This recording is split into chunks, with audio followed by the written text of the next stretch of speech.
चलिए तो नमस्कार दोस्तों, आप सभी लोगों का स्वागत है Lokesh sir academy YouTube channel पर। और आप सुन रहे हैं आज मुझे लोकेश कवले को।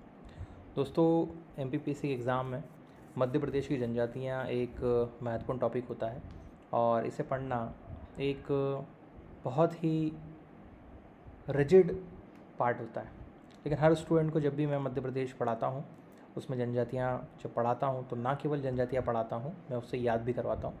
तो आज इस सेशन में आप लोगों को मैं मध्य प्रदेश की जनजातियाँ व उनकी उप जो जातियाँ हैं उनको भी याद करवाऊँगा। जी हाँ, बिल्कुल ठीक सुना आप लोगों ने। ना हम केवल जनजातियों को याद करेंगे बल्कि जो उनकी उपजातियाँ हैं उनको भी याद करेंगे। तो चलिए बिना किसी देरी के हम लोग स्टार्ट कर लेते हैं। लेकिन उसके पहले, अगर आप इस यूट्यूब चैनल पर पहली बार आए हैं तो आप सबसे पहले हमारा जो यूट्यूब चैनल है उसको सब्सक्राइब कर लें, बेल आइकन को दबाएं, जिससे सबसे पहले नोटिफिकेशन आप लोगों के पास में आए। और प्ले स्टोर से जाके आप हमारा ऐप भी डाउनलोड कर सकते हैं, जहाँ पर इसके PDF नोट्स जैसे आप देख रहे हैं वो अवेलेबल हो जाएंगे। चलिए, तो सबसे पहले मैं आप लोगों को बता दूं कि ये जनजातियां हैं, ये उपजातियां हैं उसकी। लेकिन उसके पहले आप लोगों को जनजातियों का वितरण जो है वो मैं बता देता हूँ। अगर हम लोग जनजातियों के वितरण की बात करें तो ये वाला जो क्षेत्र है ये सहरिया जनजातियों के लिए मशहूर है। मतलब यहाँ पर जो जनजाति है वो मुख्य रूप से आपको कौन सी मिलेगी? सहरिया जनजाति मिलेगी। ठीक, सहरिया जनजाति मिलेगी यहाँ पर। उसके बाद में अगर मैं इस क्षेत्र की बात करूँ, मतलब कि जो पश्चिम वाला क्षेत्र है इसकी बात करूँ, तो यहाँ पर आप लोगों को मुख्य रूप से भील, भिलाला, पटेलिया, रथियास, बेगस जो है ये जनजातियाँ मिलेंगी। अगर मैं पूर्वी क्षेत्र की बात करूँ तो मुख्य रूप से मध्य प्रदेश में क्वेश्चन आता है कि पूर्वी क्षेत्र में कौन सी जो जनजाति पाई जाती है। मुख्य रूप से तो बेगा पाई जाती है, कोल पाई जाती है। उसके बाद में आप देखेंगे जो प्रधानी है वो पाई जाती है, और उसके अलावा जो गौंड है वो पाई जाती है। और अगर हम लोग दक्षिण मध्य प्रदेश की बात करें, अगर हम लोग दक्षिण मध्य प्रदेश की बात करें तो यहाँ पर कोरकू, गोंड, बेगा, भारिया जो है मुख्य रूप से पाई जाती हैं। आप लोगों को बिल्कुल भी घबराने की आवश्यकता नहीं है, मैं केवल और केवल इनका वितरण जो है वो बताने की कोशिश कर रहा हूँ। अभी हम लोग एक एक जनजातियों को याद भी करेंगे और समझते भी चलेंगे। उसके बाद में अगर मैं इसके उत्तरी भाग की बात करूँ तो ये जनजाति नगण्य क्षेत्र है, याद रखिएगा। ठीक, तो आप लोग याद रखना भील, भिलाला, पटेलिया, रथियस, बेगस, यहाँ पर याद रखना है आप लोगों को। ये सहरिया जनजाति हैं जिनका स्थान जो है सहाराना कहलाता है, और जंगलियों के जंगली भी सहरिया को कहा जाता है। वहीं पे कोरकू, गोंड, बेगा, भारिया जो हैं दक्षिण में पाई जाएंगी। उसके बाद मैंने आप लोगों को बताया बेगा, गोंड, कोल, और आप देखेंगे प्रधान जो है वो आप लोगों को यहाँ पर देखने को मिलेगी।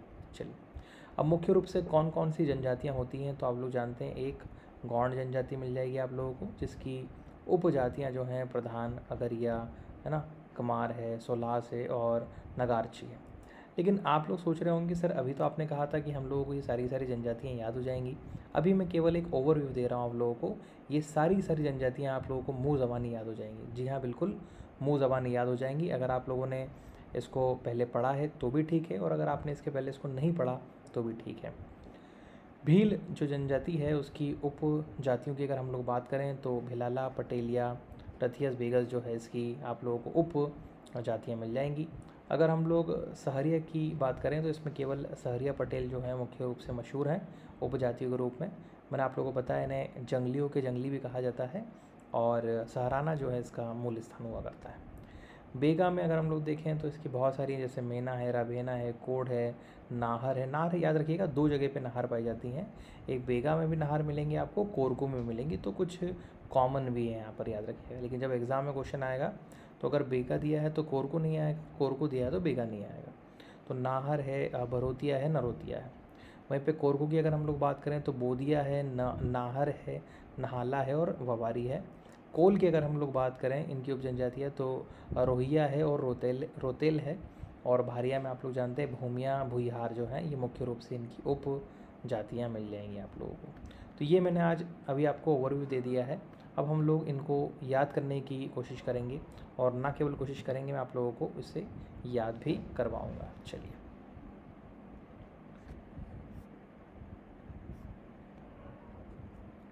तो मैंने हेडिंग भी आप लोगों के लिए बनाई है, भूल कर दिखाओ तो जाने।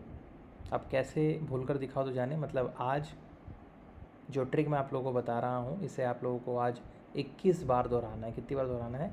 21 बार इस ट्रिक को दोहराना है, ना 20 बार और ना ही 19 बार। 21 बार आप करके देखें। अगर आप लोगों को ये जनजातियाँ इस जीवन के लिए याद ना हो जाए तो मुझे ज़रूर बताइएगा। जिन बच्चों को याद हो जाए कमेंट बॉक्स में आके आप लोग ज़रूर कमेंट करें, क्योंकि आपके कमेंट से बाकी स्टूडेंट्स को मोटिवेशन मिलेगा। ठीक, तो सबसे पहले मैं आप लोगों को बता दूं कि जो गौंड जनजाति है उसके जो उपजाति हैं उसको याद कैसे करना है। तो आप लोगों को 21 बार, अभी नहीं, आप चाहें तो पॉज करके ही बोल सकते हैं, या फिर जब आप पूरा वीडियो देख लें उसके बाद में आप इसे दोहरा सकते हैं। तो 16 साल का प्रधान था, वो कमरे में नाच रहा था। तो प्रधान मतलब मान लीजिए कि वो कोई मुख्य व्यक्ति होगा, तो मात्र 16 साल का वो कमरे में नाच रहा है। तो देखिए प्रधान है, ये सब चीज़ें शोभा नहीं देती हैं। ठीक है, कमरे में जाके आप लोग नाच रहे हो, तो 16 साल का प्रधान कमरे में नाच रहा था। ठीक है, तो ऐसा कितनी बार बोलना है? 21 बार। 16 साल का प्रधान कमरे में नाच रहा था, 16 साल का प्रधान कमरे में नाच रहा था, इस तरीके से बोलना है आपको। तो जहाँ जहाँ पर मैंने अंडरलाइन की वो सारी सारी उपजाति हैं, जैसे सोल्हास है ना, प्रधान है। फिर कमार मैंने आपको बताया था, नागरोच बताया था मैंने आप लोग, ये देखिए पीछे मैं आप लोग एक बार फिर से बता देता हूँ ये। फिर उसके बाद में नगारशी मैंने आप लोगों को बताया था। इसमें अगरिया आप सोच रहे होंगे छूट गया है, छूटा नहीं है, मैंने आगे इसके लिए रखा हुआ है। ठीक है, तो 16 साल का प्रधान जो है कमरे में नाच रहा था। अगर लोहा होता तो ऐसा नहीं होता। तो लोहा से याद रह जाएगा आप लोगों को, लोहासुर जो है ना, लोहासुर वो जो देवता हैं वो किसके हैं? अगरिया जनजाति जो हैं उसी के देवता हैं। तो लोहासुर भी याद हो गया, अगरिया भी याद हो गया, गौंड भी याद हो गया, और गौंड की उपजातियाँ भी याद हो गई। तो 16 साल का प्रधान कमरे में नाच रहा था। दूसरा भील का तो मैंने आप लोगों को बता दिया, भील से भिलाला बन जाएगा, है ना। पटेल हुआ करते तो पटेलिया बन जाएगा, रेथियस बेगस। तो ऐसा आप 21 बार बोलेंगे, भील भिलाला पटेलिया रथियस बेगस, भील भिलाला पटेलिया रथियस बेगस। तो आप लोगों को ये भील और उसकी उप जातियाँ भी याद हो जाएगी। अब सहरिया में तो एक ही है, तो इसे याद करने की इतनी आवश्यकता नहीं है। और ये मुख्य रूप से मैंने आप लोगों को बताया कि जो उत्तर पश्चिम वाली जो सीमा है वहाँ पर पाई जाएगी सहरिया, सहरिया पटेल।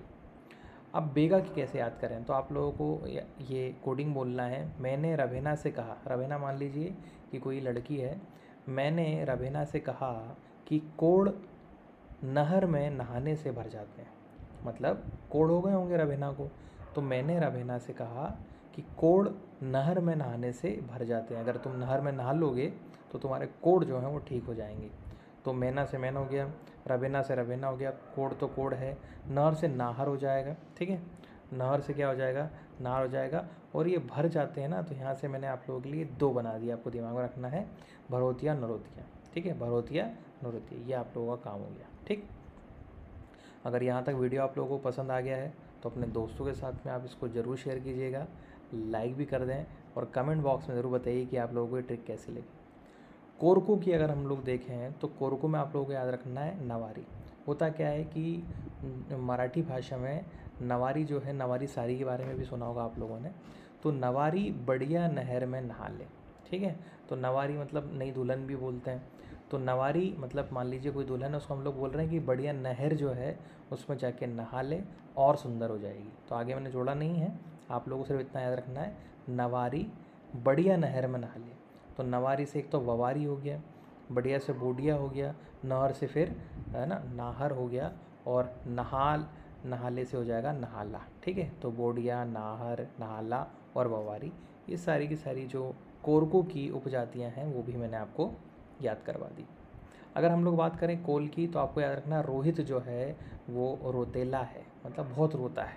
ठीक है, छोटी छोटी बात में जो है रोने लग जाता है। तो रोहित जो है वो क्या है? रोतेला है। आपको ये 21 बार बोलना है, रोहित रोतेला है, रोहित रोतेला है। तो एक तो रोहिया याद हो जाएगा आप लोगों को, और रोतेला से रोतेल जो है वो याद हो जाएगा। ठीक है, फिर उसके बाद में भारिया जो है, तो भारिया में आपको याद रखना है, कैसे याद रखेंगे आप लोग कि भारिया जो है ओ मियाँ हुई हार। ठीक है, क्या बोलना है आपको? ओ मियाँ हुई हार। तो ओ मियाँ हुई हार से मतलब क्या बन जाएगा?